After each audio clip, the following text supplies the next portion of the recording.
ക്രൊയേഷ്യയിൽ നടന്ന വ്ലാറ്റ്കോ Markovic international ടൂർണമെന്റിന്റെ ഫൈനലിൽ Portugal അണ്ടർ-15 ടീമിനായി Cristiano Ronaldo junior തന്റെ ആദ്യ 2 ഗോളുകൾ നേടി. 14 വയസ്സ് മാത്രം പ്രായമുള്ള ക്രിസ്ത്യാനോ ഡോസ് സാന്റോസ് ക്രൊയേഷ്യക്കെതിരെ 3-2 വിജയത്തോടെ പോർച്ചുഗലിനെ ടൂർണമെന്റ് ചാമ്പ്യന്മാരാക്കുന്നതിൽ നിർണായക പങ്കുവഹിച്ചു. മത്സരത്തിന്റെ 13-ാം മിനിറ്റിൽ ഒരു മനോഹരമായ ഇടംകാലൻ ഷൂട്ടിലൂടെ റൊണാൾഡോ ജൂനിയർ തന്റെ ആദ്യ ഗോൾ നേടി. രണ്ടാം പകുതിയിൽ 43-ാം മിനിറ്റിൽ ഒരു കൃത്യമായ ക്രോസിൽ നിന്ന് ഹെഡറിലൂടെ ക്രിസ്ത്യാനോ ജൂനിയർ 2ാം ഗോളും നേടി. ഈ ഗോളുകൾ പോർച്ചുഗലിനെ 2-1 മുന്നിലെത്തിച്ചു. എന്നാൽ ക്രൊയേഷ്യ 59-ാം മിനിറ്റിൽ സ്കോർ 2-2 എന്നാക്കി സമനില പിടിച്ചു. 78-ാം മിനിറ്റിൽ റാഫേൽ കബ്രാൽ നേടിയ ഗോൾ പോർച്ചുഗലിന് വിജയം സമ്മാനിച്ചു. റൊണാൾഡോ ജൂനിയർ തന്റെ ആദ്യ ഗോൾ ആഘോഷിച്ചത് പിതാവ് ക്രിസ്ത്യാനോ റൊണാൾഡോയുടെ പ്രശസ്തമായ സൂയി ആഘോഷത്തോടെയാണ്.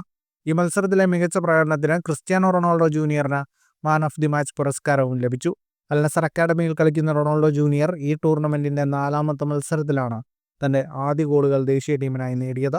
ഫുട്ബോൾ ലോകത്തെ കൂടുതൽ വാർത്തകൾക്കും വിശേഷങ്ങൾക്കുമായി സ്പോർട്സ് കഫേ സബ്സ്ക്രൈബ് ചെയ്യുക.